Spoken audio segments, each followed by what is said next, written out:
सभी स्टूडेंट्स को नमस्कार, वेलकम। आज हम लोग आर्ट एंड कल्चर क्लास को देखेंगे और देखेंगे कौन कौन से इंपॉर्टेंट क्वेश्चंस हैं जो आ सकते हैं आपके एग्जामिनेशन में, और कुछ बेहतरीन क्वेश्चंस के साथ हम लोग यहाँ पर आए हुए हैं। निश्चित ये आपको एग्जाम में बहुत हेल्पफुल होंगे। तो चलिए देखते हैं कुछ इंपॉर्टेंट क्वेश्चंस। अभी हाल ही में बहुत सारे एग्जामिनेशन आने वाले हैं, यूपीपीसीएस, यूपीएससी है ना, उसमें तो इम्पोर्टेंट है ही, और साथ ही साथ आने वाले एग्जामिनेशंस में आपके आने वाले दिनों में भी यह एक इम्पोर्टेंट रोल अदा करेगा। देखते हैं पहला प्रश्न। पहला प्रश्न बड़ा सरल सा प्रश्न है, जरा देखा जाए। इंग्लिश हिंदी दोनों में है और आप लोग को लिंक मिल जाएगा पीडीएफ का। ध्यान से आप लोग उसको बाद में मतलब देख सकते हैं, ऐसा नहीं कि इसके बाद आप पीडीएफ से महरूम रह जाएंगे। एलिफेंटा के स्मारक यानी कि एलिफेंटा जो मोमेंट्स है वो किसके लिए प्रसिद्ध है? बेसिकली बुद्धिज्म, जैनिज्म, सैविज्म या वैष्णव, है ना, किसके लिए वो जाना जाता है? या तो इसमें ऑप्शन है 1, 2, 3 या 1 और 3। तो याद रखेंगे एलिफेंटा, पहली बात तो आपको पता ही है कि महाराष्ट्र में है, और एलिफेंटा जो है वो मुंबई में है, मुंबई के आसपास में है, और माना जाता है कि वहां पर बौद्ध धर्म और शैव धर्म इन दोनों की चित्रकारी के प्रमाण मिले हुए हैं। चित्रकारी है ना, पेंटिंग के। तो याद रखेंगे इसका उत्तर हो जाएगा डी, यानी एलिफेंटा जो है वो बौद्ध धर्म और जैन धर्म इन दोनों से ही संबंधित है, तो ध्यान में रखेंगे। चलिए अगले प्रश्न पर आते हैं और देखते हैं। अगला प्रश्न भी बहुत इंपॉर्टेंट है। लिखा हुआ है कि which of the following temple is not in Khajuraho. Khajuraho में कौन सा मंदिर नहीं है? कंदरिया महादेव का मंदिर, 64 योगिनी का मंदिर, दशावतार मंदिर या चित्रगुप्त का मंदिर? इसमें से कौन सा टेम्पल है जो खजुराहो में नहीं है? तो याद रखेंगे खजुराहो में आपका सी उत्तर होगा, यह नहीं है। दशावतार मंदिर खजुराहो में नहीं है, यह झांसी में है। ओके, झांसी में देवगढ़ जगह का नाम है, वहां पर है। और भारत में पहला शिखर युक्त मंदिर है ना, जिसके ऊपर में शिखर होते हैं, ये गर्भगिरी मान लेते हैं, और ये जो शिखर है ये वाला, तो भारत में पहला शिखर युक्त मंदिर दशावतार मंदिर ही है, झांसी में है। गुप्त राजाओं ने बनाया था, ठीक है, गुप्त काल में बना। कंदरिया महादेव का मंदिर, 64 योगिनी का मंदिर और चित्रगुप्त मंदिर, ये सभी मंदिर खजुराहो में है। और हाँ, खजुराहो मंदिर जो बने हैं वो भी नागर शैली में है।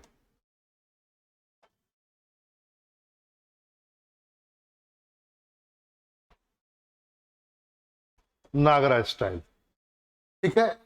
वैसे भी उत्तर भारत के सारे मंदिर नागरा स्टाइल में बने हैं। गुप्त शासक पहले थे जिन्होंने इस मंदिर को, इस शैली को इन्वेंट किया था, ठीक है। तो वैसे शैली और भी है मंदिर निर्माण की शैली। नागर शैली है उत्तर भारत से, वहीं दक्षिण भारत से द्रविड़ शैली है, और मध्य भारत से और कन्नड़ प्रदेश से है बेसर शैली। लेकिन यहाँ पर ध्यान देंगे खजुराहो की मंदिर नागर शैली में, और हाँ, जो दशावतार मंदिर जो खजुराहो में नहीं है, झांसी में है, वह भी नागर शैली से ही है। और नागर शैली यदि कहा जाए उसकी शुरुआत गुप्त राजाओं के द्वारा हुई है। एक बात यहाँ पर यह भी ध्यान रखेंगे कि गुप्त वंश में, गुप्त राजाओं के द्वारा ही भारत में सबसे पहली बार मंदिर बने, और मंदिर जो बने वो नागर शैली में ही बने। चलिए अगले क्वेश्चन पर आते हैं। अगला प्रश्न भी बहुत अच्छा सा है, बहुत ही सरल सा प्रश्न है। यहां पर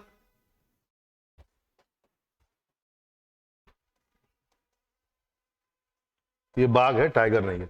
देखिए यहां पर कुछ चीजों के नाम जैसे स्तूप, चित्रकारी, कनिष्क का सर्वहीन मूर्ति और दशावतार मंदिर, है ना।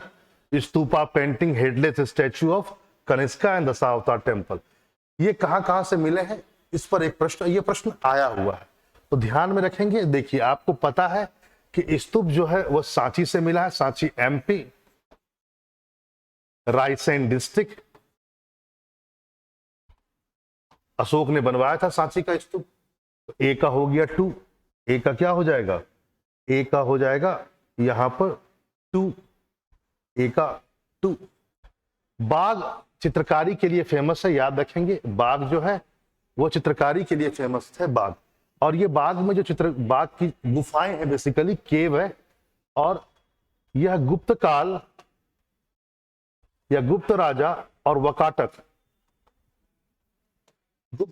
वकाटकों के द्वारा यहाँ पर बाग की चित्रकारी हुई थी। बाग गुफाओं का नाम मतलब कि गुफाओं का निर्माण हुआ, वहां पर चित्रकारी हुई, तो चित्रकारी के लिए बाग है। और ये बाग गुफा जो है ये गुप्त और वकाटक के समय में हुआ था। कनिष्क की जो सिरविहीन मूर्ति है ये मथुरा से मिली हुई है, याद रखेंगे, बहुत इंपॉर्टेंट। कनिष्क उत्तर मौर्यकालीन बहुत बड़े राजा।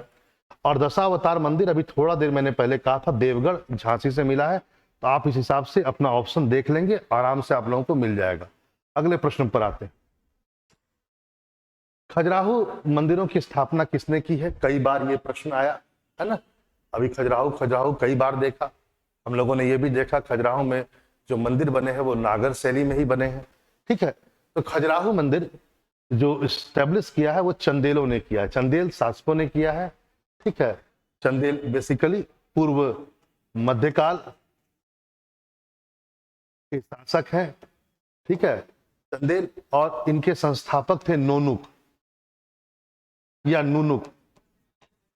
नुनुक इनके संस्थापक थे और उन्होंने ही इस राजवंश की स्थापना की थी, और चंदेलों के द्वारा ही भारत में खजुराहो मंदिरों की निर्माण किया गया। अगले आगे देखते, आगे है, यहां पर भी मैच द फॉलोइंग है और बहुत ही इंपॉर्टेंट है, और ये ऐसे प्रश्न आए हुए हैं, ध्यान में रखेंगे। कुछ शहर के नाम दिए हुए जैसे कौशाम्बी, कुशीनगर, सारनाथ और श्रावस्ती, और इधर कुछ मठ और स्तूप है जैसे धमेक स्तूप, घोषिताराम स्तूप, रानाभुर स्तूप और सहेत महेत।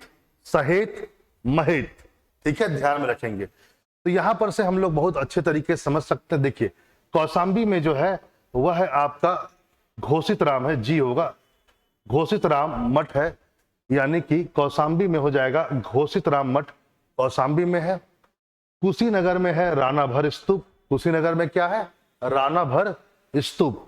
तो याद रखेंगे ए का 2 हो गया, ए का 2, तो ए का 2 यहां पर भी है, और बी का 3, तो बी का हम लोग 3 देखेंगे तो यहां पर है और यहां पर है। इस हिसाब से हम लोग का उत्तर बन जाएगा सी। ठीक है, ध्यान रखेंगे। यानी कौशाम्बी का हो गया घोषित राम स्तूप, कहां पर है? कौशाम्बी में है। रानाभर स्तूप कहां पर है? कुशीनगर में है। धमेक स्तूप आपको पता होना चाहिए, सारनाथ में है। और सहेत महेत ये बेसिकली श्रावस्ती में है, इसको भी ध्यान में रखेंगे, ये प्रश्न ऐसे आए हुए हैं। अगले प्रश्न पर देखते हैं, आर्ट एंड कल्चर का अगला प्रश्न। यहां पर कुछ जैन तीर्थंकरों के नाम दिए हुए हैं और इनसे रिलेटेड सिंबल्स दिए हुए हैं। ठीक है, इनसे रिलेटेड सिंबल्स दिए हुए हैं। यहां पर आप टेरेस की जगह में बुल भी यूज कर सकते हैं, ध्यान में रखेंगे।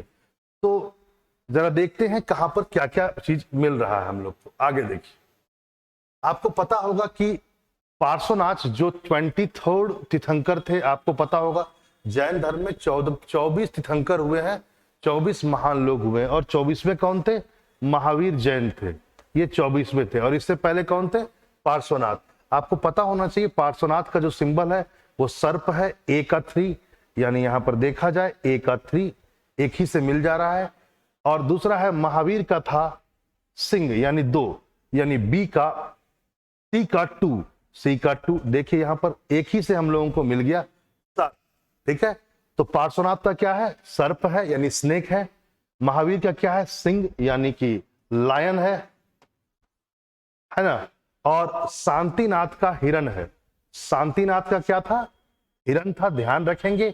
और आदिनाथ का है वृषभ यानी बुल। आदिनाथ का क्या है? बुल। ऐसे उत्तर होगा इसका ए। अगले प्रश्न पर आते हैं। अगला प्रश्न है, निम्नलिखित में से किस शैलकृत गुफा में 11 सिरों वाले बोधिसत्व का अंकन मिलता है? In which of the following rock cut cave the making of 11 head Bodhisattva is founded? मतलब सीधा बात कहा जाए कि 11 हेड ऑफ बोधिसत्व कहां से मिला? बोधिसत्व का मतलब आने वाले बुद्ध को बोधिसत्व कहा गया। बौद्ध धर्म में माना गया कि बुद्ध दोबारा आएंगे, इस संकल्पना को बोधिसत्व कहा जाता है। ये महायान संप्रदाय से संबंधित है। और बोधिसत्व मतलब बुद्ध आएंगे तो किस रूप में आएंगे? तो एक जगह दिखाया गया है कि बुद्ध जो आएंगे वो 11 सिरों वाले बुद्ध आएंगे आने वाले समय में। और ऐसी मूर्ति कहां से मिली है? कन्हेरी। कन्हेरी कहां पर है? मुंबई। मुंबई के आसपास में कन्हेरी है, याद रखेंगे। आगे बढ़ते हैं। आगे जैसा कि मैंने आपसे कहा 11 सिरों वाले है ना बोधिसत्व। तो एक बोधिसत्व और भी है, पद्मपाणि। ध्यान रखेंगे वो क्या है? पद्मपाणि का चित्र, सर्वाधिक प्रसिद्ध चित्र जो है वो कहां से हम लोगों को मिला है? ठीक है, याद रखेंगे। पद्मपाणि जो बोधिसत्व का सर्वाधिक प्रसिद्ध चित्र है वह कहां से मिला है? यानी आने वाला बुद्ध का, है ना। तो ये अजंता से मिला है, ध्यान में रखेंगे। यहां पर पद्मपाणि यानी बोधिसत्व का एक अलग कॉन्सेप्ट पद्मपाणि, आने वाले बुद्ध पद्मपाणि होंगे। उसका चित्र कहां से मिला है? ध्यान रखेंगे, अजंता से मिला है। अगले प्रश्न पर आते हैं। अगला प्रश्न है, जरा देखिए, ये थोड़ा सा हिस्ट्री से अलग हटकर क्वेश्चन है। वो यह है कि लक्षद्वीप के लोग कौन सा लैंग्वेज यूज करते हैं? कौन सी भाषा का प्रयोग करते हैं लक्षद्वीप के लोग? मलयालम, कन्नड़, तमिल या तेलुगु? ठीक है, मलयालम, कन्नड़, तेलुगु। तो याद रखेंगे मलयालम करते हैं। वाजिब बात है कि लक्षद्वीप जो है वह केरला के पास में है। कहां पर है? केरला। और केरला के लोग कौन सा वर्ड यूज करते हैं? मलयालम। तो इसका प्रभाव लक्षद्वीप पर ही पड़ा, इसलिए लक्षद्वीप के लोग मलयालम यूज करते हैं, ध्यान रखिएगा। अगला क्वेश्चन, अगला प्रश्न है, यहां पर ध्यान देंगे, वो यह है कि which of the following language has been the status of classical language by the central government? यानी केंद्र सरकार के द्वारा किसे शास्त्रीय भाषा का दर्जा दिया गया? एक बात तो जान लीजिए, जो भाषा 2000 से लेकर 1500 वर्ष पुरानी है, उसी भाषा को भारत सरकार क्या करती है? क्लासिकल लैंग्वेज का दर्जा देती है। और इसमें से कौन सा है? तो यहाँ पर ऑप्शन 2 बन गए हैं, ध्यान रखेंगे। तमिल भी है और मलयालम भी है। तो यहाँ पर थोड़ा सा ऑप्शन में गलती हो गया, लेकिन फिर भी चलिए जो सही है उस पर ध्यान दिया जाए। तमिल और मलयालम भी है, और अभी 6 भाषाएं हैं। याद रखेंगे अभी कितनी भाषाएं हैं? 6 भाषाएं हैं। कौन कौन सी, जरा देखा जाए। तमिल है, ये तो लिखा ही हुआ है। दूसरा है संस्कृत, तीसरा है कन्नड़,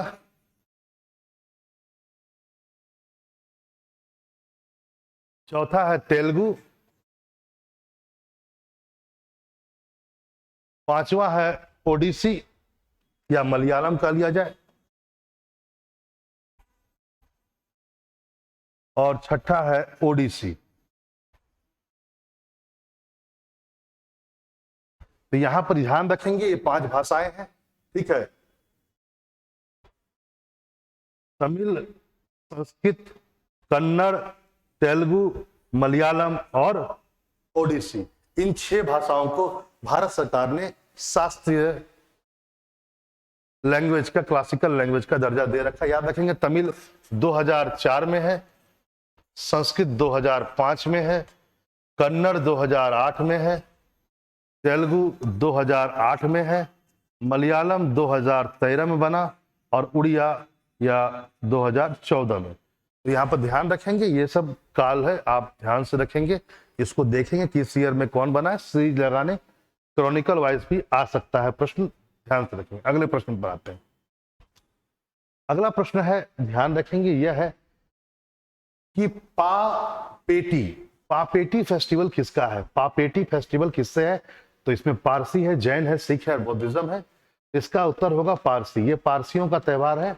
कौन? पापेटी। पारसियों का एक और भी है, नौरोज। एक मिनट,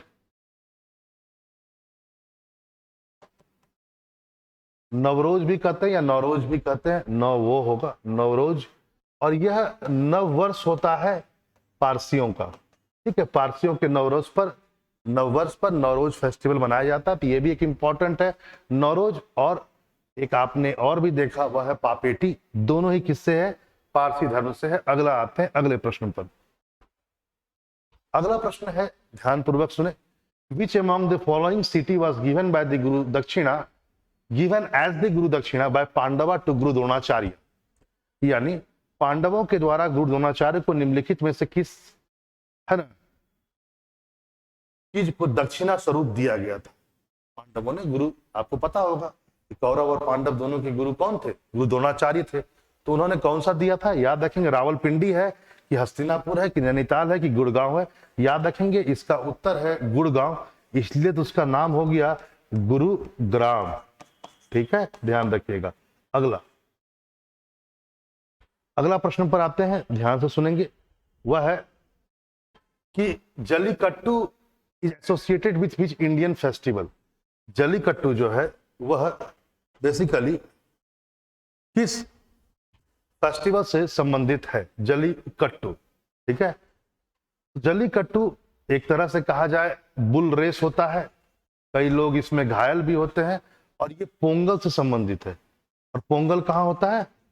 तमिलनाडु में होता है, जनवरी के महीने में। तो याद रखेंगे पोंगल तमिलनाडु में होता है और उसी से संबंधित है जल्लीकट्टू, याद रखिएगा। और कई बार विवादास्पद रहा है ये खेल। आगे चलिए। Which among the following Kumbh Mela is not held? Kumbh कहां पर नहीं होता? नासिक में होता है, बिल्कुल सही बात है। हरिद्वार में होता है, प्रयाग में होता है, वाराणसी में नहीं होता, उसकी जगह पर उज्जैन में होता है। ध्यान रखेंगे यहां पर कुंभ होता है। देखिए कुंभ में जो होता है, कुंभ 3 वर्षों में होता है, ठीक है, ध्यान रखिएगा। कुंभ जो है वो 3 वर्षों में होता है। और अर्ध कुंभ जो है ये 6 वर्ष में होता है। ध्यान रखेंगे अर्ध कुंभ 6 वर्ष में होता है और कुंभ 3 वर्ष में होता है, ठीक है। पूर्ण कुंभ जो होता है वह 12 वर्ष में होता है। और महाकुंभ ये 144 वर्ष में होता है, 144, ठीक है। ध्यान रखेंगे इस बात को भी, ये भी एक जानकारी है जो प्रश्न यहां से आ सकते हैं। अगले प्रश्न पर देखिए। अगला प्रश्न है कि साउथ इंडिया में जो ओणम फेस्टिवल मनाया जाता है, ओणम बेसिकली केरला मनाया जाता है, associated with which of the following? किससे एसोसिएटेड है? रामास विक्ट्री ओवर रावण, यानी राम का जीत रावण पर, दुर्गा माता पर, शिव शक्ति पर, या महाबली पर? याद रखेंगे इसका उत्तर डी है महाबली। यानी कि ओणम जो केरला में मनाया जाता है फेस्टिवल, वो महाबली के सम्मान में है। वहां के राजा थे महाबली, बहुत ही अच्छे, दानपुण्य और बलिष्ठ भी थे, उन्हीं के सम्मान में यह मनाया जाता है। अगले प्रश्न पर आते हैं। अगला प्रश्न देखते हैं। अगला, अत्तापू यानी कि अत्तापू जो है निम्नलिखित में से कौन से एक फेस्टिवल से संबंधित है? अत्तापू, ठीक है, ध्यान से समझेंगे। अत्तापू जो है वो आखिर कौन से एक सेकंड रुकिएगा।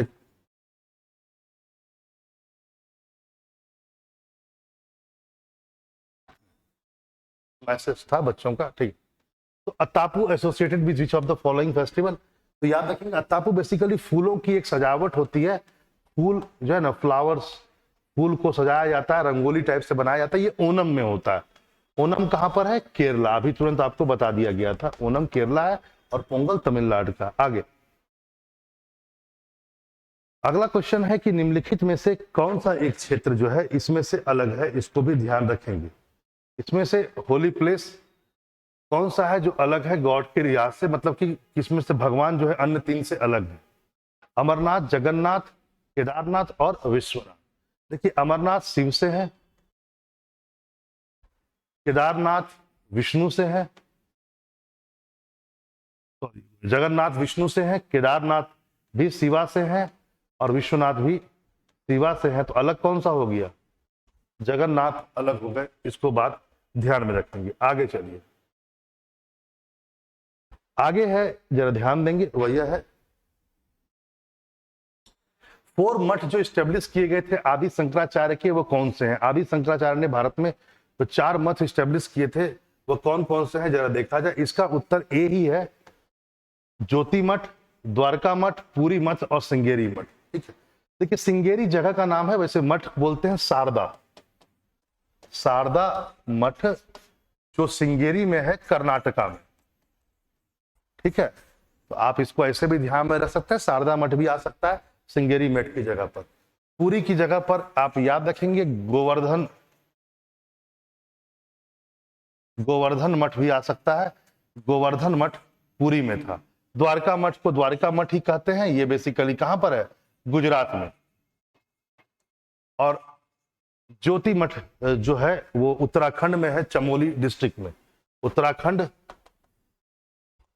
चमोली डिस्ट्रिक्ट, ठीक है, उत्तराखंड चमोली डिस्ट्रिक्ट। तो याद रखेंगे ये 4 मठ शंकराचार्य ने भारत के 4 कोनों में बनाया था, इसको ध्यान रखेंगे। ज्योति मठ, द्वारका मठ तो है ही, ज्योति मठ चमोली में है, द्वारका मठ गुजरात में है, पुरी मठ को बेसिकली गोवर्धन मठ कहा जाता है पुरी में, और सिंगेरी मठ को शारदा मठ कहा जाता है जो सिंगेरी कर्नाटक में। अगले प्रश्न पर आते हैं। अगला प्रश्न है, ध्यान रखेंगे भैया, है in India many pilgrims travel to Srisailam which is one of the 12 jyotirlinga is located in. Bharat में अनेक तीर्थयात्री जो श्री सेलम की यात्रा करते हैं वह 12 ज्योतिर्लिंगों में से एक है, वह कहां पर है? तो याद रखेंगे वह कुर्नूल के पास आंध्र प्रदेश में। कहां पर है? कुर्नूल के पास आंध्र प्रदेश में। और विश्वास मानिए ये एक है, बच कितना गया? 11 हो गया। तो जरूर आप लोग सभी लोग 11 का 11 जो बचा हुआ है ज्योतिर्लिंग उसको जरूर आप लोग पढ़ें, ठीक है। ध्यान रखें, प्रश्न आ सकता है कि निम्नलिखित में से कौन सा एक ज्योतिर्लिंग नहीं, जैसे विश्वनाथ ज्योतिर्लिंग है ना, त्रिंगमेश्वर ज्योतिर्लिंग है, ओंकारेश्वर ज्योतिर्लिंग है, आपका बैद्यनाथ धाम जो झारखंड में है वह भी ज्योतिर्लिंग है। तो ऐसे ऐसे करके 12 हैं, ध्यान रखेंगे 12 को आप लोगों को पढ़ना होगा, जरूर पढ़िए। आगे देखिए, अगला क्वेश्चन है, ध्यान से सुनेंगे कि निम्नलिखित में से किसे विश्व कला संग्रह के भंडार कहा जाता है? कि विश्व कला संग्रह का भंडार है, केवल वहां पर भारत के ही नहीं, नेपाल, भूटान, बांग्लादेश, वहां के भी चित्रकारी या हैंडीक्राफ्ट चीजें वहां पर रखी गई है। कौन सा संग्रहालय में रखा गया है? तो याद रखेंगे सालारगंज में रखा गया है म्यूजियम, जो हैदराबाद में, हैदराबाद तेलंगाना। तो सालारगंज जो म्यूजियम है वो पहली बात तो हैदराबाद तेलंगाना में है, और उसे क्या कहा जाता है? विश्व कला संग्रहों का भंडार कहा जाता है, याद रखिएगा। अगले प्रश्न पर आते हैं।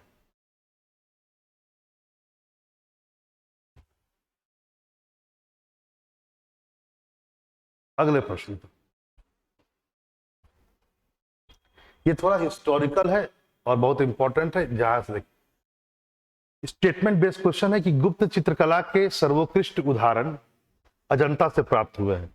मतलब फाइनेस्ट पेंटिंग जो है वो अजंता से प्राप्त हुआ है, बेस्ट पेंटिंग। दूसरा पॉइंट है, अजंता के चित्र में 3 सब्जेक्ट पर चित्र बनाए गए हैं। कितने सब्जेक्ट पर? 3 सब्जेक्ट्स पर चित्र बनाए गए हैं। तो यानी गुप्ता पीरियड का जो सबसे अच्छा पेंटिंग का उदाहरण है, क्या हमें अजंता से मिलता है? पहला पॉइंट। और दूसरा पॉइंट है क्वेश्चन का, वह यह है कि क्या अजंता की पेंटिंग 3 सब्जेक्ट पर है? तो बिल्कुल सही है, और दोनों सही है, ठीक है। एक बात जान लीजिए कि जो अजंता का पेंटिंग है ये सातवाहन से शुरू होकर गुप्त काल और वकाटक, सातवाहन से शुरू होकर के वकाटक तक का पूरा वहां पर है, ठीक है। अजंता की केव में जो पेंटिंग है वो सातवाहन पीरियड से शुरू होकर गुप्ता और वकाटक तक चला है। निसंदेह गुप्ता पीरियड का जो पेंटिंग होगा उसमें सबसे फाइनेस्ट पेंटिंग का जो उदाहरण है वो अजंता। दूसरा जो है, अजंता में 3 विषयों पर पेंटिंग बना है, बिल्कुल सही है। 3 विषय क्या क्या है जरा देखा जाए। फर्स्ट है बुद्धा यानी बुद्ध, दूसरा है बोधिसत्वा यानी बोधिसत्व पर भी चित्र बनाए गए हैं। आने वाले बुद्ध कैसे होंगे, पद्मपानी, मैंने कहा था आपसे। और तीसरा है जातक कथाएं, है ना, जातका टेल्स, यानी जातक मतलब होता है पुनर्जन्म की बुद्ध की कहानियों को जातक कथाएं कहा जाता है। पुनर्जन्म के स्वरूप को कहा जाता है बोधिसत्वा, वो अलग चीज है। जातक कथाएं मतलब बुद्ध के पुनर्जन्म की कहानियां, कि बुद्ध आएंगे, यहाँ पर आएंगे, है ना, ऐसे उनका जन्म होगा, वो सब कहानियां जातक कथाएं। 3 विषय पर है और मेनली किस पर है फोकस्ड? बुद्धिज्म पर है। और ये भी आप कह सकते हैं कि अजंता के जो चित्र है वो हाईली इन्फ्लुएंस्ड है bye religion, that is Buddha religion, ठीक है। तो ये भी आप ध्यान रखिएगा। अगला प्रश्न पर आते हैं, और यहीं से जो मैंने बोला अभी उसी से आपको संबंधित मिल जाएगा। क्वेश्चन है कि जहां अजंता की चित्रें मुख्यतः धार्मिक विषयों पर आधारित है, वहीं बाघ की चित्रें मनुष्य के लौकिक जीवन से ली गई है ना। While the painting of Ajanta are mainly based on religion subject, while the painting of Bagh are taken from the worldly life of the man। यानी कि बाघ की चित्रें ज्यादा लोग है ना पब्लिक लाइफ से ली गई है, धार्मिक नहीं, सेकुलर ज्यादातर है। और अजंता जो है वो सेकुलर सॉरी रिलीजियस ज्यादा है। तो पहला स्टेटमेंट ये है, फॉलोइंग स्टेटमेंट पर विचार करना है। दूसरा स्टेटमेंट है कि बाघ की चित्रों में, पेंटिंग ऑफ बाघ में अजंता से ज्यादा समानता है, यूनिफॉर्मिटी है। क्या है?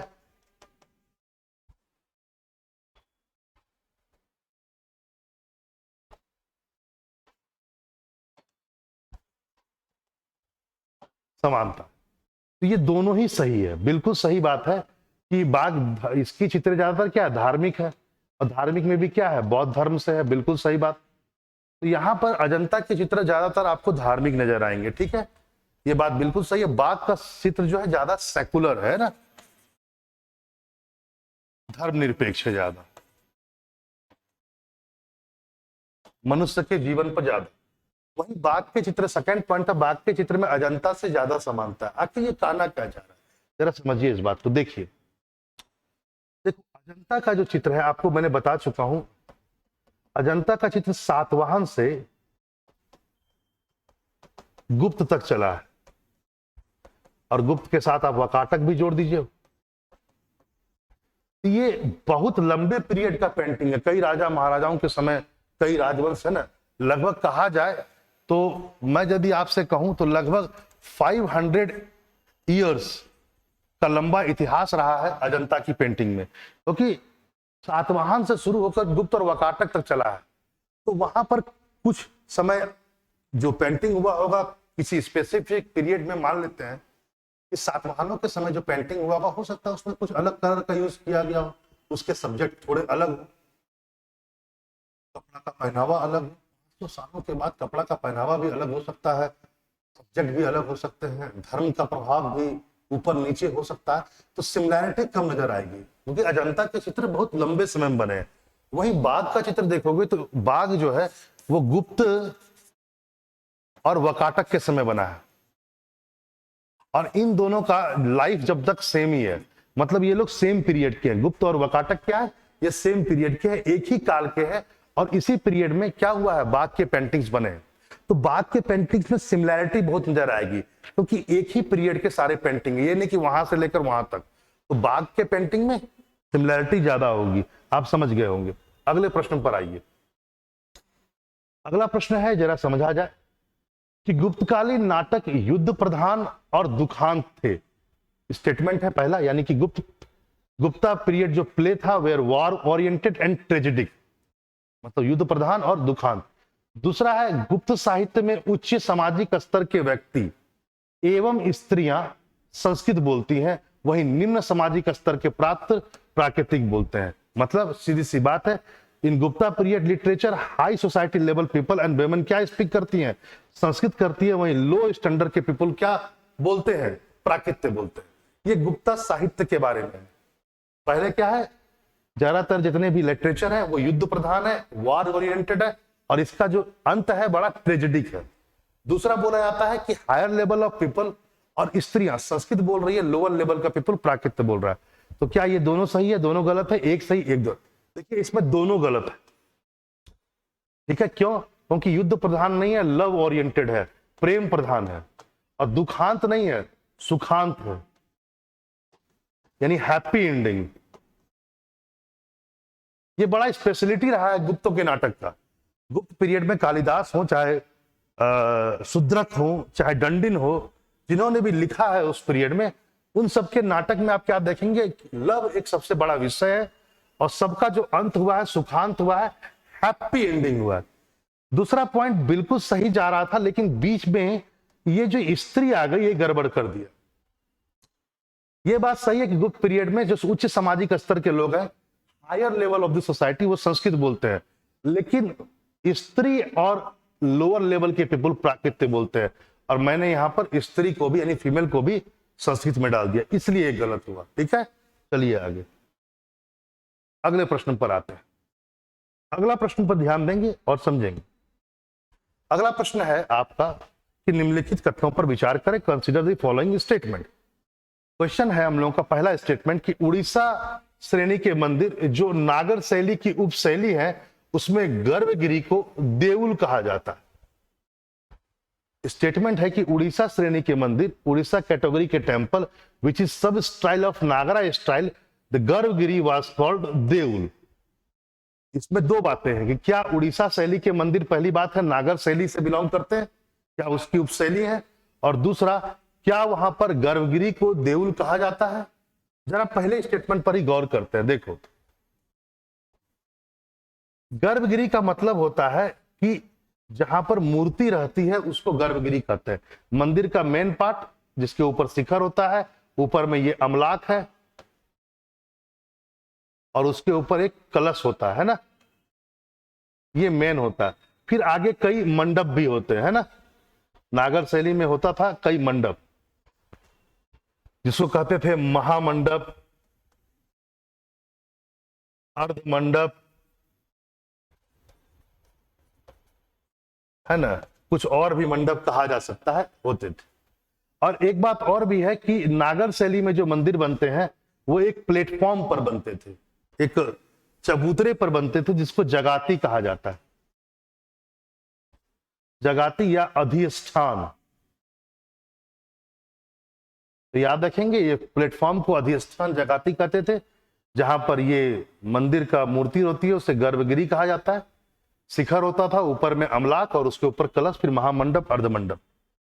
पहला प्रश्न पर आते हैं। ये नागर शैली के बारे में मैंने बताया, नागर शैली का बेसिकली फीचर। और याद रखेंगे नागर शैली में जो शिखर बने हैं ऐसे ही बने हैं, इसे कहा जाता है रेखीय शिखर, जिसको बोला था कॉनिकल टावर। ठीक है, कॉनिकल टावर। तो ये लाइन बिल्कुल सही है कि उड़ीसा श्रेणी के मंदिर, पहली बात तो नागरा का ही सब स्टाइल है, और दूसरा पॉइंट यहां पर गर्भगिरी को क्या बोला जाता है, देउल बोला जाता है। एक तो सही होगी। अब दूसरे पर आइए। यहां के मंदिरों के सामने जगमोहन मंडप, यानी यदि ये मंदिर है तो क्या इसके सामने इस मंडप को जगमोहन मंडप, और उसके आगे नित्य मंडप और भोग मंडप, क्या इसके आगे नित्य मंडप और भोग मंडप होता था, ये पूछ रहा है वो। तो ये बात भी बिल्कुल सही है, दूसरा भी सही है। तो ये क्या हो जाएगा, बोथ आर करेक्ट।